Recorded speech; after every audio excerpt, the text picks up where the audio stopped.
오늘은 극한의 환경에서 생존된 실화를 알려드리겠습니다. 첫 번째 이야기입니다.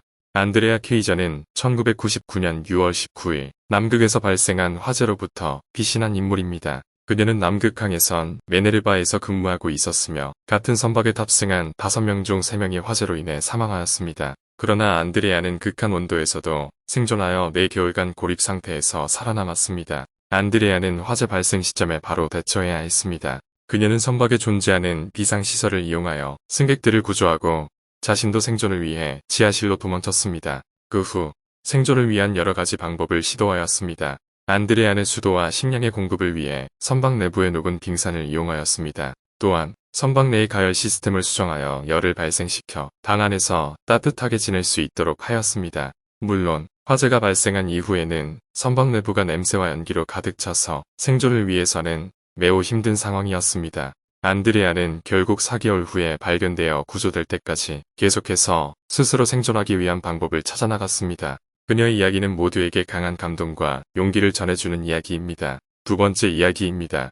마이크 호른베크는 스노우보드 선수로서 뛰어난 실력으로 모든 대회에서 성적을 거두었다. 그러나 그는 대회나 상을 위해서 스노우보딩을 하는 것은 싫어했다. 그 대신 그는 스노우보드를 이용하여 자연에서 살아남는 방법을 학습했고 극한 생존을 경험했다. 그는 북극과 남극에서 생존 훈련을 받았고 여러 가지 방법으로 물고기를 잡기도 하고 얼음과 눈으로 이루어진 집을 지으며 살았다. 또한 가뭄으로 인해 물이 부족한 상황에서는 얼음을 녹여서 물을 얻기도 했다. 마이크 호른베크는 자연과의 깊은 융합에 대한 존중과 놀라운 생존 능력으로 많은 이들의 존경을 받았다. 그는 대회 공포 라디오에서 그의 경험과 이야기를 아주 자세하고 아주 길게 알려주었다. 세 번째 이야기입니다. 에릭 린드베리는 스키를 타다가 길을 잃어 대규모 얼음 폭풍에 휩쓸려 카오 산맥에서 8일간 생존했다는 놀라운 이야기를 가지고 있는 인물입니다. 그는 물과 음식 없이 한 끼를 살아낼 때도 있었으며 극한 상황에서도 포기하지 않고 마지막 날까지 생존하여 구조됐습니다. 에릭 린드베리는 2004년 2월 6일에 캘리포니아에서 타오 산맥으로 스키 여행을 떠났습니다. 그러나 그의 여행은 예상치 못한 사고로 끝나게 됩니다. 그는 겨울철 타오 산맥에 들어섰을 때 눈이 내리기 시작하고 불어오는 바람도 함께 강해졌습니다. 그는 길을 잃고 지형이 촉박한 곳에서 얼음 위를 걷고 있었습니다. 그리고 얼마 후에는 더 이상 앞으로 나갈 수 없게 되었습니다. 그러나 에릭 린드베리는 그 후에도 포기하지 않았습니다. 그는 대규모 얼음 폭풍에서도 불구하고 자신을 찾아올 수 있는 기회를 기다리며 물과 음식이 없는 상황에서도 살아남기 위해 노력했습니다. 그는 캘리포니아에서 타오 산맥으로 여행을 떠나기 전에 구원 전문가로부터 생존 지식을 배웠기 때문에 이를 바탕으로 생존할 수 있었습니다. 8일간의 고난도 생존 후에 에릭 린드베리는 마지막 날에 구조됐습니다. 그는 구조원들에게 자신의 아이스 유이 녹는 소리를 들려주는 것으로 조속한 구조를 이루게 됩니다. 그리고 그의 이야기는 인간의 생존력과 끈기, 그리고 구원의 소중함을 다시 한번 상기시키는 계기가 되었습니다. 네 번째 이야기입니다. 로브 갈러니프와 제임스 오프스는 승마를 즐기는 친구들이었습니다. 그들은 2006년에 세계 최초로 북극에 지정된 루트를 따라 노스극 해안을 따라 승마 여행을 떠납니다. 그들의 목적은 환경 문제와 세계 평화에 대한 인식을 높이기 위해 모험을 통해 인류의 가능성을 보여주는 것이었습니다. 하지만 그들은 여행 중에 열사병에 걸렸습니다. 북극에서 열사병은 극단적인 자연 환경으로 인해 매우 위험합니다. 물과 음식이 부족하고 체온을 유지하기가 어려워지기 때문입니다. 그들은 죽음이 가까웠습니다.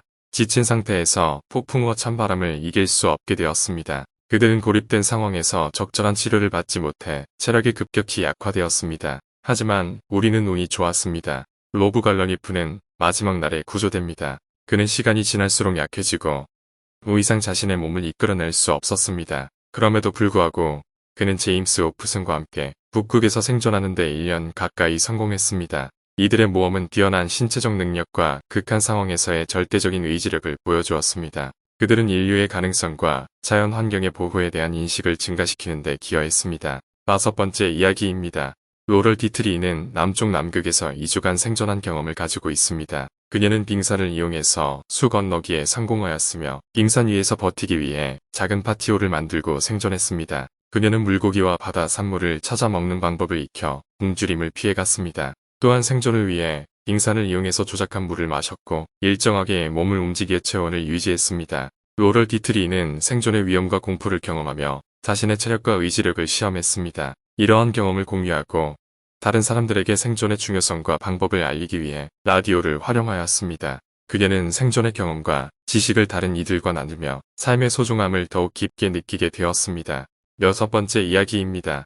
1931년 10월 15일 호세 핀토는 칠레의 중부 지역에서 태어났다. 그는 1971년 5월 산책을 하던 중 맹인의 길을 따라 우뚝 솟은 산에 놓여 남쪽 티에라 델 푸마주에서 극한 생존 상황을 경험하게 되었다. 호세 핀토는 산맥 사이로 숨어 살며 화재가 깃을까지 치닫는 불타는 지역에서 살아남기 위해 자신의 눈과 입을 보호해야 했다. 그는 둥지와 양의 덩굴을 찾아 사막에서 물을 얻었으며 날벼락과 대규모 출혈과 같은 위험한 상황에 직면하기도 했다. 하지만 호세 핀토는 모든 위험을 극복하며 49일간의 극한 생존 상황을 이겨내었다. 그는 그 후 로샤가라 파크에서 살게 되었으며 2002년 죽을 때까지 생존의 기록을 제공하면서 많은 사람들에게 영감을 주었다.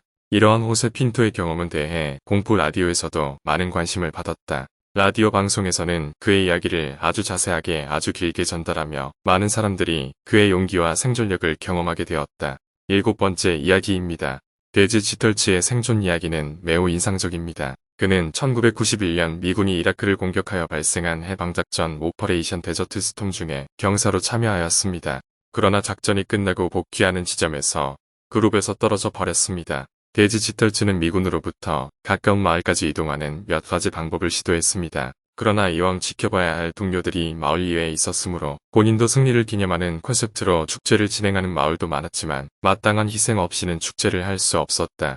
그래서 그는 미주 여성인 맥신 제릭을 찾기 위해 위치를 찾기 위해 험난한 길을 그리고 미친 사막에서의 건조와 기종으로 대포와 탄창을 이용하여 식수와 음식을 찾아 살아남았습니다. 그리고 그가 살아남은 뒤 2주간 인근 마을에서 치료를 받았습니다. 대공포라디오에서는 이러한 생존 이야기를 자세하게 아주 글자를 장황하게 전달합니다. 그들은 이러한 삶의 위기 상황을 제어하고 대처하는 법을 배우는데 매우 중요한 역할을 합니다. 따라서 대공포라디오는 인간이 어떤 상황에서도 희생을 감내하고 살아남을 수 있는 끈질긴 생존의 의지와 힘을 강조합니다. 여덟 번째 이야기입니다.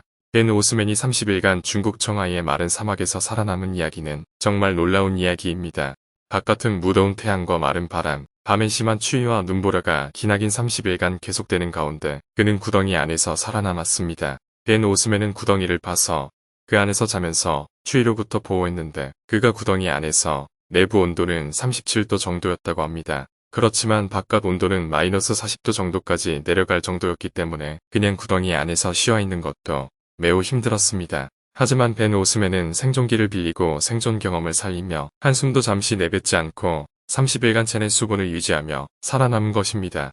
이 이야기는 우리에게 강한 생명력과 결단력을 보여주며 불가능한 것도 가능하다는 것을 믿게 해줍니다. 아홉 번째 이야기입니다. 마틴 쉘터는 1991년 7월에 중부 태양 대물에서 7일 동안 그의 부인과 함께 등산을 즐기던 중 길을 잃어버렸다. 그들은 베어 그릴스의 방송에서 자신들의 생존 경험을 더 잘할 수 있게 도와주는 팁을 배웠고 이를 이용하여 살아남을 수 있었다. 하지만 매우 극적이고 끈질긴 생존 이야기는 그들에게 더 나쁜 일이 기다리고 있었다. 그들은 동물들이 사람에게 공격하는 것을 보게 되었고 그중 하나는 그의 부인을 공격하여 사망했다.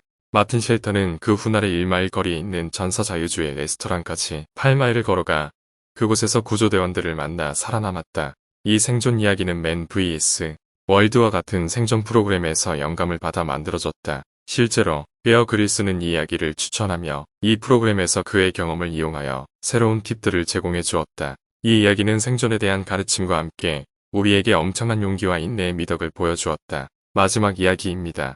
우로이지오 머랑오는 아마존에서 생존하면서 매우 어려운 시간을 보냈습니다. 그는 평화로운 생활을 즐기던 중에 갑자기 다른 인원들에게 발견되어 불안정한 상황에 처하게 되었습니다. 그러나 그는 그들을 만나 깊은 아마존 지역의 민족들과 함께 지내면서 하루하루를 극복해 나갔습니다.